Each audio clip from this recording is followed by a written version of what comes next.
કુકવાવમાં નવરચિત APMC ખાતે રાજ્યમંત્રીએ ટેકાના ભાવે મગફળી ખરીદી પ્રક્રિયા અંગે ખેડૂતો પાસેથી પ્રતિભાવ મેળવ્યા। ઉર્જા કાયદો અને ન્યાય વૈધાનિક અને સંસદીય બાબતોના રાજ્યમંત્રી અને અમરેલી વડિયા કુકવાવના ધારાસભ્ય કૌશિક વેકરિયાએ રવિવારે પ્રવાસ દરમિયાન કુકવાવ ખાતે નવરચિત એપીએમસીની આકસ્મિક મુલાકાત લીધી હતી। તેમણે ટેકાના ભાવે મગફળીની ખરીદીની પ્રક્રિયા વિશે ખેડૂતો સાથે સહજ સંવાદ કરી પ્રતિભાવ મેળવ્યા હતા। કુકવાવ ખાતે રાજ્યમંત્રીના પ્રયાસોથી બાદ નવરચિત એપીએમસીના માધ્યમથી 2 કેન્દ્રો પર ટેકાના ભાવે મગફળીની ખરીદી થઈ રહી છે।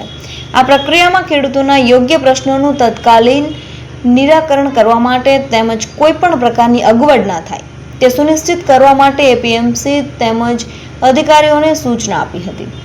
આ પ્રસંગે તેમણે ટેકાના ભાવની મગફળીની ખરીદી પ્રક્રિયા દરમિયાન જાતે મગફળી ફોલી હતી અને ખેડૂતોના વિવિધ પ્રશ્નો સાંભળ્યા હતા।